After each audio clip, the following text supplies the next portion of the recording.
ነው። ኢትዮጵያ ብቻ አይደለም የዋጋ ጭማሪ ያለው።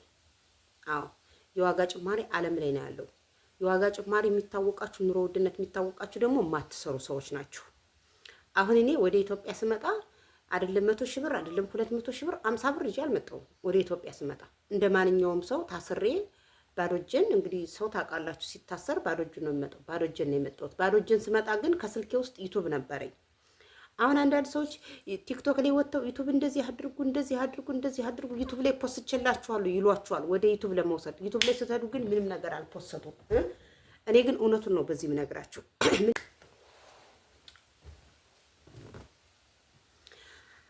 ሃይ ጋይስ እንዴት ናችሁ? ሰላም ናችሁ? እኔ ያለሁ እግዚአብሔር ይመስገን። እነ ደግ ደጎች እንዴት ናችሁ? እነ ችኩል ችኩል እነ ፍጥን ፍጥን እነ ክፎች እንዴት ናችሁ አላችሁ? ሁላችሁም ሰላም ብያለሁ። ይህን ቪዲዮ ስትጀምሩ ላይክ፣ ሼር፣ ሰብስክራይብ ያደረጋችሁ ጀምሩት እና ዛሬ ይዤላችሁ የመጣሁት የጥንቃቄ ቪዲዮ ነው። ምን ልላችሁ ፈልጌ ነው፣ በየኮሜንቱ እየገባችሁ ወይም ደግሞ በየላይቭ እየገባችሁ ብዙ ማብራሪያ ከሰው የምትፈልጉ ሰዎች ወይም ደግሞ የምትጠይቁ ሰዎች ይህን ቪዲዮ ይዤላችሁ የመጣሁት አንደኛ ኢትዮጵያ ውስጥ ገብቼ 300 ሺህ 400 ሺህ ይዤ ብገባ ምን መስራት እችላለሁ? 700 ሺህ ብር አለኝ፣ 800 1 ሚሊዮን አለኝ፣ ምን ያስከፍተኛል ብላችሁ ለምትጠይቁ ሰዎች ነው ይህን ቪዲዮ የሰራሁላችሁ። አንደኛ ኢትዮጵያ ሲሏችሁ በቃ ይችን የኔን ግንባር የምታህል ብቻ አይደለችም ኢትዮጵያ። እንኳን ካገር ከሰፈር አሁን ለምሳሌ ከኛ ሰፈር የሚሸጠው ሳሙና ወደ ከተማ ገባ ስትሉ ሊቀንስ ወይ ሊጨምር ይችላል። ከአንዱ ሱቅ ሌላ ነው የሚሸጠው፣ ከአንዱ ሱቅ ሌላ ነው የሚሸጠው። ስለዚህ ሰው ተነስቶ ወጥቶ 100 ሺህ ብር 200 ሺህ ብር 300 ሺህ ብር ስራ አያስጀምርም እንዳትመጡ የሚላችሁ ሰው አትስሙ። እውነቴን ነው የምላችሁ። እናንተ ባዶ እጃችሁን ሆናችሁ ራሱ ብትመጡ ፈጣሪን ከያዛችሁ ምንም ነገር አደርገዋለሁ ካላችሁ ታደርጉታላችሁ። ምን ልላችሁ ፈልጌ ነው፣ ትምህርት ከኔ ውሰዱ ልላችሁ ፈልጌ ነው። እና ሱቅ ከፈትኩ እኔ ማለት ነው። አሳያችኋለሁ። ይህ ቪዲዮ ቫይራል ከወጣ ሱቁን አሳያችኋለሁ፣ በደንብ አሳያችኋለሁ። ዋጋውን አንድ ባንድ ዝርዝር አረግላችኋለሁ። ከዛ በኋላ ሱቅ ስንት ብር እንደሚፈጅ አሳያችኋለሁ ማለት ነው። ቪዲዮ ሰራላችኋለሁ። ግን መጀመሪያ ይሄ ቪዲዮ ቫይራል ከወጣ ነው እንጂ ዝም ብዬ እኔ አልደክምም። ምን ልላችሁ ፈልጌ ነው፣ ሰው እንደኖረው ትኖራላችሁ። እውነቴን ነው። እኔ ከስልኬ ውስጥ ላይ ዩቲዩብን ይዤ ስመጣ እንዲሁም ተስፋ ቆርጬ ነበር። አልሰራም። ለምንድን ነው የምሰራው? ድካም ብቻ ምናምን እያልኩ ነበር እንደማንኛውም ሰው ማለት ነው። ግን እየሰራው ስመጣ ዩቲዩብ ብዙ ስራ እንድሰራ ረዳኝ። በሰራሁት ልክ ከፈለኝ፣ ረዳኝ። ብዙ እግዚአብሔር ይመስገን ብዙ ነገር ከቤት ኪራይ ነፃ ወጣሁ ከምናምን ወዘተ። ታውቃላችሁ፣ ስለኔ የምታውቁ ሰዎች ከመጀመሪያም ታውቃላችሁ፣ አሁንም ታውቃላችሁ። ያው አፍለኛና ወረተኛ ሆናችሁ እኔን ማየት ካላቆማችሁ በስተቀር የምትከታተሉ ሰዎች ታያላችሁ። እና ምን ልላችሁ ፈልጌ ነው፣ ዩቲዩብ ይጠቅማችኋል።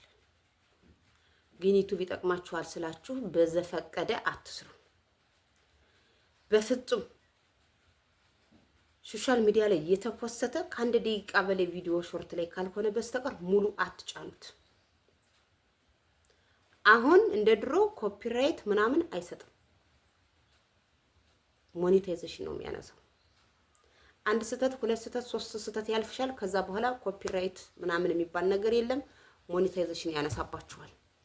ሞኔታይዜሽን ተነሳባችሁ ማለት ደግሞ የሰራችሁት፣ የለፋችሁት፣ የታገላችሁት፣ ውጣ ውረድ ያያችሁበት ከመዳብ ቤት ሆናችሁ ከመዳብ ስራ ጎን በጎን የደከማችሁት ገደል ገባ ማለት ነው። ዩቲዩብ አለኝ ዩቲዩብ ይዣለሁ ምናምን ብላችሁ እየተመጻደቃችሁ ራሳችሁን ደስተኛ ሆናችሁ ኢትዮጵያ ስትገቡ ሞኒ ያነሳባችኋል። ይሄ ምንድነው? የሰው ቪዲዮ የምትጭኑት እናንተ ቫይራል እንዲወጣላችሁ መስሏችሁ ነው። ኖ አይደለም። ከዛ ሰውዬ ላይ ቫይራል ስለወጣ ከእናንተ ላይ ቫይራል አይወጣም። ይሄን ማወቅ አለባችሁ። ለምን? አንደኛ ዩቲዩብ ጎግል ሸራ ያደርግላችሁ፣ ሁለተኛ ጎግል ከፍሎበታል፣ ለዛ ቪዲዮ ከፍሎበታል። ኦልሬዲ ስለከፈለበት ለእናንተ ሁለተኛ ዙር የሚከፍልበት ምክንያት የለም። አሁን ዩቲዩብ የሚፈልገው ስማርት የሆኑ ልጆችን በራሳቸው ሰርተው ቪዲዮአቸውን የሚፖስቱ የራሳቸውን ቪዲዮ ኤዲት አድርገው አቀነባብረው ምን ብለው አሳምረው ሰውን የሚያዝናና ነገር የሚፖስቱ ብቻ ነው ዩቲዩብ የሚፈልገው። ለምን ብትሉ ወስዳችሁ የሌላ ሰው ቪዲዮ ዳውንሎድ አድርጋችሁ ካፕ ላይ ዳውንሎድ አድርጋችሁ ወይም ከዩቲዩብ ላይ ዳውንሎድ አድርጋችሁ ከቲክቶክ ላይ ዳውንሎድ አድርጋችሁ ከአንድ ደቂቃ ያለፈ ኖርማል ቪዲዮ ስትፖስቱ አይሆንም። ቢታይላችሁም አይከፍላችሁም።